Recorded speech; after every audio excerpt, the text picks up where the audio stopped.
Hey folks, you're looking at JP. This is the real expert here. Now, JP, last night we saw a sensational performance from Errol Spence. Incredible. He is the truth, as you believed he was. 2 weeks ago we said. Yeah, no, you said. I picked Brooke. I thought I go with the battle-tested guy, but you saw something that you believed in. Like most fans, I think Spence was the overwhelming favorite among boxing fans and boxing insiders. And the boxing media on both sides of the pond, the U.S. and the U.K.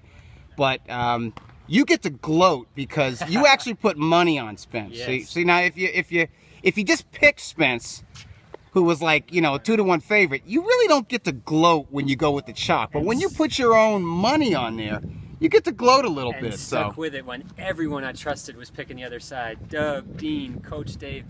Well, you were kind of Coach was with the truth, right? Yeah. Well, I said if I had to go one way or the other, I'd take the truth, but I was undecided. You were kind of on the fence, right? Yeah, but I didn't know Dean Familton had Brooke as well. Okay, yeah. So I was in good company, but I was wrong with that company. But as you and I discussed, an interesting thing as the fight led up the other day is the line didn't move, even in England. It stayed.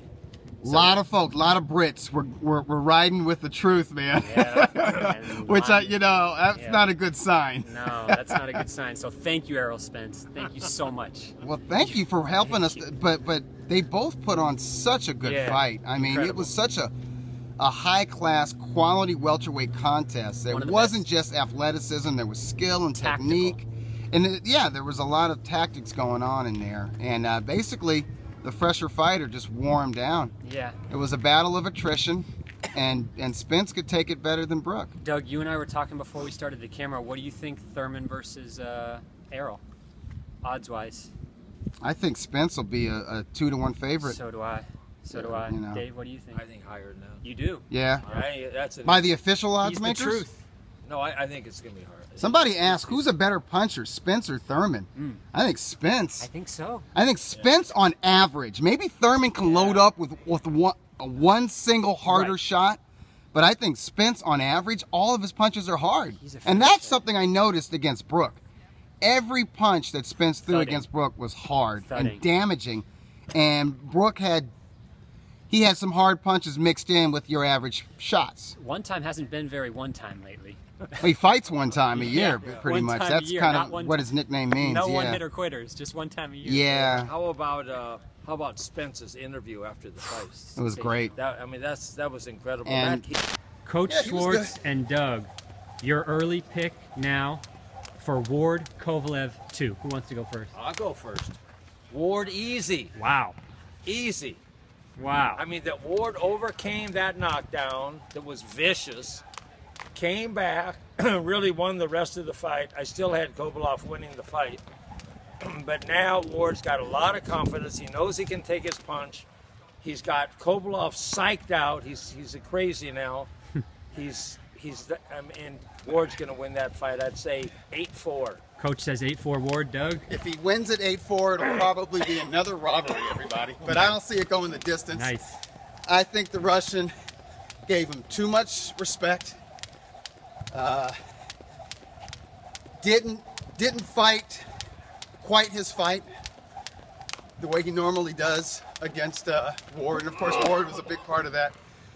But I don't think Ward is not stressed out going into this rematch. I like Crusher by late stoppage in a hard fight. I like it. And I think, Ward could be in Kovalev's head, but I think Kovalev is also in Ward's head. More importantly, I think Ward is in his own head. He's talking a lot of stuff, doing a lot of things that tell me he wants to have as much of a mental edge as possible because he can't physically dominate Kovalev the way he has previous opponents, particularly at 168 pounds. That's why you get those diva moves like, you know, skipping town before they shoot the Max Kellerman face-to-face. And all the interviews that he's done where he's, you know, saying Kovalev is an alcoholic and he's got dissension within his camp and he's got all these problems. It's like he's either trying to convince himself or he's trying to put doubts in Kovalev's mind because of Kovalev's lifestyle or some problems that may persist. But my whole thing is, if all this is true, if Kovalev is hitting that vodka, Yeah. and he's got a camp where nobody talks to each other, and he's got all these problems, what does that say about his first fight with Kovalev? He went life and death with Kovalev. Even on the official scorecards where they bent over backwards for him, he won by 1 point. 1 point. So you won by 1 point, fight of your life against a lush who's not even listening to his corner? You know, Think about that. I totally disagree with you, Doug. That's all right. Dissension's You're good. right. Because That's okay, I because you're remember totally wrong. you picked Shane Mosley against Mayweather. Yes, that's true. Okay. So I got some bad information.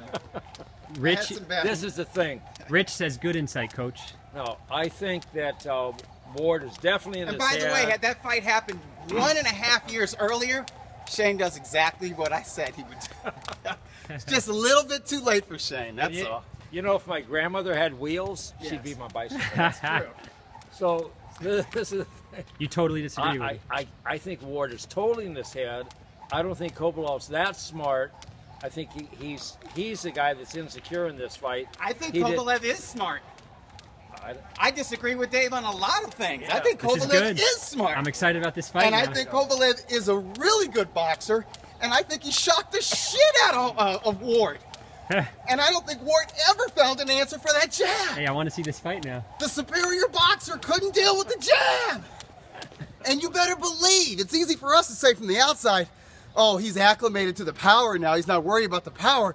He's thinking about that power. He was thinking about retiring. No, he was not. Yeah. He wasn't. And the other thing is Yeah. that now he knows how to stay away from that power. Oh, he, yeah. He took the punch and came back. Hey, he wait. won't get hit at Okay, all you this gotta time. give him this. There'll be no punches. How did he do? Getting knocked down like that. did. How many guys come back like that? Very few.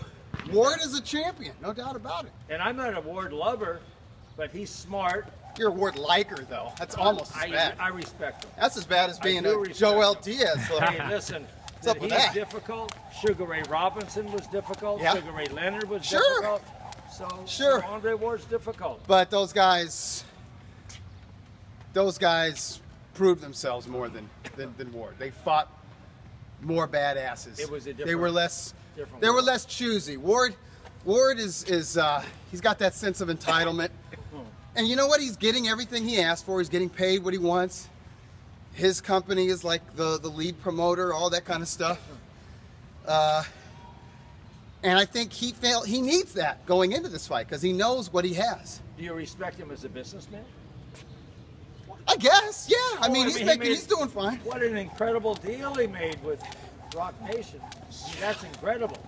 Yeah, I mean that's like. well, you might as well just thank Jay-Z. One more thing on Kovalev Ward. Question for Doug. Why do you think Sergey admitted openly that he faded in the first fight, in the second half of the fight? Because I think Sergey overtrained, or he thinks he overtrained for that fight. Okay. Honestly, I don't think he did. Did he say that publicly? I don't know. Yeah. I don't know. Yeah. Maybe he didn't feel it. Maybe. And listen, maybe Ward's body punches got to him, Yeah. which is great. Ward, start with that. If Ward found the key to breaking down the crusher, I hope he does it. I hope he doesn't just rely on the judges. If he has to, that's fine. I'm just saying, if he feels he can stop Kovalev, if he feels he's figured out Kovalev, it would be great to see him take this Russian badass, this mean mofo, take him deep and drown him. And get rid of him, defang him once and for all. Yeah. June 17th. But don't talk like you defanged him when you really didn't defang him, though. June 17th. All right, questions from Coach. Okay, so on May 31st, 1997,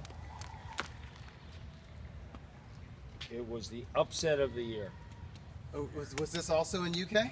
No. Oh, okay. This was... So this is May what? Atlantic City Atlantic City, May 31st. of 1997. nine- Incredible upset. And you know both fighters real well. I know both fighters really well. 1997. And was it controversial at all? No, There not wasn't at all. no controversy. It was Atlantic City. a knockout. It was like you never would, going in, you wouldn't give this guy a chance. Huh. 1990. So a big underdog Huge underdog. pulled it off. Jeez, and I'm drawing It was a a blank. I knockout. mean, the big fights that year. There was the bite fight with. I think this guy's right. Mike He just Tyson. wrote in. This guy just wrote in. I think yeah? he's right. Yeah. I'm He's drawing got it. blank, Okay. man. We got a Periscope One viewer guy who is has it. very cool. Oh, Vince Phillips That's the one. over That's Kostya the one. Tszyu. That's Right. it. Yeah, That's it. yeah. That was 97, huh? The question of the day here says, guys looking good. When is the Coach Schwartz Robert Guerrero rematch? Oh, He's afraid of me.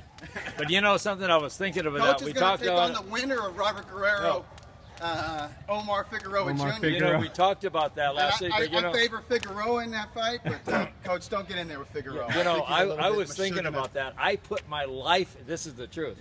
I trained so hard for that fight. I put my life into it. It was like I was going to fight for the heavyweight championship of the world. Nice. I mean, it was like my whole world. How about when you fought Eloy? Did you train?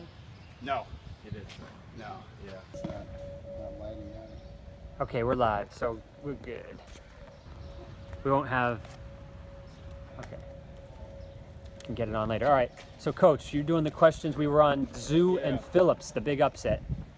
Was that? I wonder if that was upset of the year It for was. '97. It was. Was Ring Magazine's upset of the year? Was it Boxing After Dark? And I knew Vince, and I gave him no shot. I thought he was gonna fight his ass off because that's all he ever did. Yeah. But I thought Tszyu was gonna chop him up, and Tszyu did for about 5 or 6 rounds, and then he chopped Tszyu up. But he fought the right kind of fight to beat Tszyu, which is in your face, 3 minutes of a round, and just kept landing that right over and over and over again. And he took a beating though, getting there. Yeah, no, It was his a face great fight. chopped up. Yeah. You know- Tszyu's a monster. You know Costa's son is like 5-0 now? Yeah, Tim Tszyu. is that his Tim name? Tszyu. Yeah.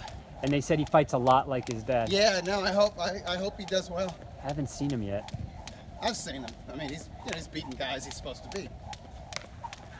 So, Coach, you got some Yeah, I questions. have some questions. So we got that. Okay, on May 27th, 1995, the first ever world light heavyweight title fight between two Germans.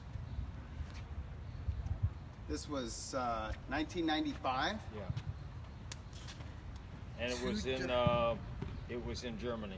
Okay, was it Oh, Henry Masca I think that's it. Graciano Roscigiani? You got it. got it. Shit, not bad, huh? Not bad. I'm sorry. And does Roscigiani sound German to you? No, That's I good. know. Sounds Italian, right? That was, His first name is Graciano. I was going to say Michalczewski. You got it. that was Yeah, very see, good. well, Michalczewski was Polish, Okay. but maybe he was a German citizen. I don't know. Okay. He fought for a German promoter. That we do know. Okay. I'm going to give you this one. This is a fight that I was at in Bismarck, North Dakota. I Okay. was there. I know one of the guys. You know one of them. Yeah. Okay, this was on One of them's got to be May, Virgil Hill. May Yeah, 27, yeah. 1989. 89. Bismarck has a population of 40,000 people. There were 10,000 people in the arena. 1/4 of the population. Yeah, and it was a top-ranked fight, and Bob Arum was there. Freddie Roach was training Virgil Hill, and it was for a title. But there was another guy, and I now forgot his name. The guy, he retired. The guy who had like 300 and some fights. He lost like 280 of them. They had going A away. journeyman? It was his A last fight. journeyman? Yeah, I was gonna look it up and I forgot. But Huh. they had a rocking chair there for him. And it was like, Well, obviously he wasn't in there fighting Virgil Hill. no, the guy's name was Joe. The guy that Virgil Hill fought, his first name was Joe. Really? Joe, Hang on, don't tell me. you might get it. And was this a title defense? Yeah. Virgil Hill.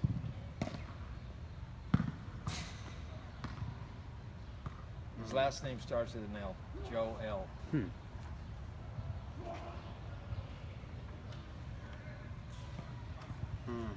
Nah, I'm Joe drawing a blank. Lasisi. Who? Joe Lasisi. That's Joe tough. Lasisi, yeah. He was he like a former middleweight contender or something? was he good. late? Was he kind of late in his career? Can't remember, All but right. it was incredible. There you are. I mean, 25% of the population is at the fight Yeah, in a nice arena. yeah. It was good. The arena's still there? Yeah. Oh, for sure. For sure. Okay, so You stumped me, Dave. well, Stumped. that was a little tough. Very tough. I should get that though. No, it's Okay, so here a 80s, birthday, 90s. May 29th, which is tomorrow. It's a birthday of a guy, and his real name is Anthony Florian Zaleski.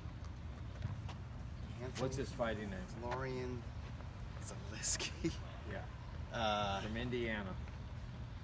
Oh, is it Tony Zale? Yeah. Wow. I see how That's they. I pretty see good. how they kind of conform it. They just, they simplify it. There's some anglicizing of it, but it's also, yeah. That's Anthony, pretty good. what's the real name? The His last real name, Anthony Florian Zaleski. So it's Zale. Zaleski. Z-A-L-E-S-K-I. So he's Tony Zale is Yeah, so yeah. much catchier. Yeah, That's there pretty it good. is. The Man of Steel The Man of Steel. from, is he from Gary, Indiana? Gary, Indiana. Wow. Very good. Hey, that's when guys fought every week. Oh, he fought my everyone. God. Yeah. He's To me, he's the poster child for the middleweight division. So He's perfect for that weight and took on all comers. He won, he lost, he was in great fights. Yeah. And that trilogy with Rocky Graziano, that was after he served in World War II. Yeah. They basically froze that title for 3 years or so while he did whatever he did for the service. And then he came back, so he wasn't the same. Did he win 2 out of 3 of those? He did win 2 out of 3. But he got knocked out in one of them. Yeah, they all ended in knockout. Yeah. Yeah. And that was like in 46. I remember I used to listen to those on the radio. Oh, jeez. Yeah. So those fights were all. Yeah. The radio. Yeah, I don't think there's only film of one of them, the rubber match. Think about that. Yeah. So the rubber match, Zale knocked him out. Yes, Zale won the first and the rubber match. The rematch was won by Graziano. Hey, do you remember when Sugar Ray Robinson knocked out Rocky Graziano? I was not alive, and No. neither was my father, but I've seen footage of it, and that's a cold-ass knockout. 'Cause That he is, yeah. clocks him, and the mouthpiece Yeah. flies out. Yeah. And Graziano goes down in his Yeah. leg, and he's like, even before he gets up, he's trying to Yeah. he was messed up. Was that the 3rd round? 3rd round. And then Robinson retired for 3 years. Yeah. Oh, And then came back. Yeah. Oh, no. After that fight, I think after that fight, he fought for the light heavyweight title. And then he lost. And he was totally exhausted. His body was messed up. Heat exhaustion and all that. And then he retired. Then he came back. So, and then that's where we have most of the footage of Robinson is after his brief retirement. And he comes back and he's older and he starts losing to these guys like Carmen Basilio and Gene Fulmer, Paul Pender and all. And Joey Archer? But that was his last fight. But that's not his prime at middle. His prime at middleweight is like late 49 through 1951, when he won, or maybe even through 52. When he won the middleweight title from Jake LaMotta, that was him at his best at middleweight. And in my opinion, he's the best middleweight ever. You can make an argument for Carlos Monzon, obviously, but And how about Marvelous? he's top 5, along with Harry Greb and my man B-Hop. And B-Hop. Wow, doesn't he look different now, B-Hop? Yeah. He looks like a college professor now. I think he's going for that look. It Yeah, works. It's good. He can pull it off. No, he's doing it. It looks real good. Yeah, he could pull it off. So what year was the Maxim Robinson fight? That was 1952. Yeah. Wow. Yeah, That's unreal. that was 1952, and it was summer. Obviously, it was hot as hell. Yeah. One of the refs couldn't continue. How crazy is that? What's his name? Is it Ruby Goldstein? Yeah. Man, Doug knows. Yeah, Ruby Goldstein. Well, but Goldstein, he officiated all of the big New York City fights. You know, he was a big He fighter. was a former fighter. Yeah, he was a great He fighter. was popular. Yeah. Yeah. Ruby Goldstein. And then what was the last fight that Ruby Goldstein ever refed? It's a tragic fight. Right. Yeah, it was probably the fight where Benny Parrott died Parrott, at the yeah. hands of Emil Griffith. Yeah, that's the last fight he ever. I'm sure that haunted Goldstein for the rest of his life. Yeah. Obviously. Yeah. So I've had some comments from people saying the best part of this show is us trying to get people to drive carefully. No, I've had I've had a couple people, and it's the It's truth. worth repeating. It's the truth. No, it is really the truth. I mean, you can eat. I still got to have you talk to my wife. She's I know in that's why every you're time she leaves the house, and I know she's not in her right mind because she grabs my keys, she leaves her phone in another room, she's got her purse on the table, and I can hear it. She's like peeling out, Oh. and then 5 minutes later she's back. She's rushing in the house. I hear my keys hit this place, you know, somewhere, and then she's got her keys and she grabs her purse. She says, "Where's my phone?" I was like, "It's over there." And she's out again. I'm like, yeah, that's not the right mindset to be in. You know, this storm of confusion and being rushed, even if you're in a hurry legitimately, it's not the right mindset to be in when you're behind that wheel, because there's 7 or 8 other people in the same mindset or worse, plus inebriated. And I'm not even talking about like pot or alcohol. I mean, their prescription crap that they're taking. Mm-hmm. They're all fuzzy, man, you know, and they're So looking and they're dangerous. distracted with the phones, and it's like, you have to have eyes in the back of your head now. You drive on the freeway, you just see people looking down. Oh, you can't do It's that. scary. But the thing is, it's so important about driving. I mean, it's so important. So you can eat, you can sleep right, you can eat right, you can exercise right. But if you get behind your wheel and you're in a hurry, you can be dead in 2 seconds or kill someone else. So it's really, really, really important. I mean, you got to keep a lot of distance. You can't drive in a hurry. You have to forget you even have your cell phone with you. Even changing the radio station. I mean, you have to concentrate every single second on that road. So it's it's really important. It's more important than You know who exercising and I have a diet. feeling is a safe driver? No. No, he's the worst. Oh no, That's really? Robert. There's Robert. No, really? Robert. You seem so calm. Bad Yeah. example. Yeah, Oh, wow, he's okay. the worst. So That's the beauty of living in New York, is not having to drive. yeah, That he- is. And I he- can like bike and text and Yeah. such, but yeah. Well, I wouldn't even bike and text. so Robert, that's It's Robert. better than driving. Who owns a CrossFit gym in Harlem, lives in New York City, That's where I rides was his born. bike every place, works out 5 times a day. Can you tell? Yeah. I used There's more muscle in Robert's right calf than in my entire body. But the driving thing is really, and one of the people who mentioned to me just yesterday about they like that part of the program more than anything about the safe driving, he runs every lane, this guy. Oof. And I'm not going to say who it is, but he said to me, "Oh, I drive so carefully," and I've driven with him. I mean, just wow. I mean, it was like scary. So I said, you can't run any. Oh, I don't run any lights. So everyone's in denial besides.